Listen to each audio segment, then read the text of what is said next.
ગુજરાતનો કોઈ પણ ખૂણો એવો નહીં હોય કે જ્યાં ભ્રષ્ટાચારની ગંધ નહીં આવતી હોય અને ભ્રષ્ટાચારને રોકવા, ઉજાગર કરવા અને ભ્રષ્ટાચારીઓને ખુલ્લા પાડવાનું કામ હંમેશા વિપક્ષ કરતું હોય છે। ત્યારે જેતપુર નવાગઢ નગરપાલિકાના ભ્રષ્ટાચારને ખુલ્લો પાડવા હવે જેતપુર કોંગ્રેસ પણ મેદાને આવ્યું છે। નમસ્કાર, નિર્ભય ન્યૂઝ સાથે હું રિદ્ધિ। ગુજરાત અત્યારે ભ્રષ્ટાચારનું હબ બની ગયું છે। સરકારી અધિકારીઓ અને નેતાઓ જાણે ગુજરાતમાં ભ્રષ્ટાચારનો પર્યાય બની ગયા હોય તેવું લાગી રહ્યું છે।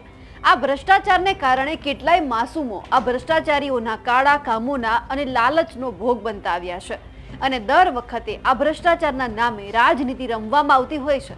પક્ષ કોઈ પણ હોય, સૌ કોઈ એકબીજાના ભ્રષ્ટાચાર ઉગાડા પાડવામાં વ્યસ્ત છે, પરંતુ આ મામલે કોઈ નક્કર પગલાં ન તો લે છે કે કોઈ લેવાનું પણ નથી। ત્યારે વધુ એક વખત કોંગ્રેસ ભ્રષ્ટાચારના વિરોધમાં મેદાને આવી છે। જેતપુરમાં લલિત વસોયા નગરપાલિકાના ભ્રષ્ટાચાર ઉજાગર કરવા કાર્યકરો સાથે હવે મેદાને ઉતર્યા છે। જેતપુર શહેર તેમજ તાલુકા કોંગ્રેસ દ્વારા પત્રિકા વિતરણનો કાર્યક્રમ યોજવામાં આવ્યો, જેમાં રાજકોટ જિલ્લા કોંગ્રેસ પ્રમુખ લલિત વસોયા પણ હાજર રહ્યા। પત્રિકા વિતરણનો કાર્યક્રમને લોકોને જાગૃત કરવાનો પ્રયાસ કઈ પ્રકારનો પ્રયાસ છે? સમગ્ર ગુજરાતની અંદર ગુજરાત પ્રદેશ કોંગ્રેસ પાર્ટીના સૂચના અનુસાર સમગ્ર વિસ્તારની અંદર લોકોમાં જાગૃતિ આવે એના અનુસંધાને પત્રિકા વિતરણ અને લોકસંપર્કનો કાર્યક્રમની શુભ શરૂઆત રાજકોટ જિલ્લામાં આજે જેતપુર શહેરમાંથી અમે કરી રહ્યા છીએ।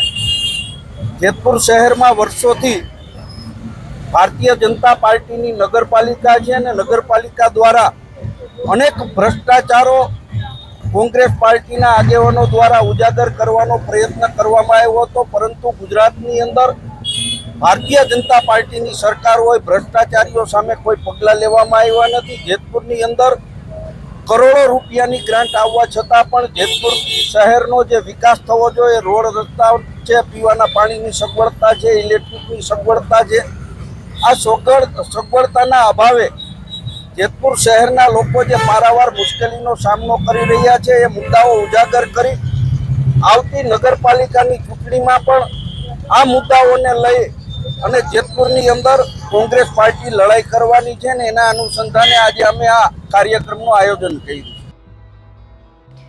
જેતપુર નવાગઢ નગરપાલિકામાં અનેક ભ્રષ્ટાચારો થયાના આક્ષેપો પણ લલિત વસોયા દ્વારા લગાવવામાં આવ્યા છે। પાલિકામાં કરોડો રૂપિયા ગ્રાન્ટો આપવા છતાં જેતપુરના રોડ રસ્તા સહિતની અનેક સમસ્યાઓથી પ્રજાજનો ત્રસ્ત છે, જેને લઈ લલિત વસોયાએ હવે અવાજ ઉઠાવ્યો છે।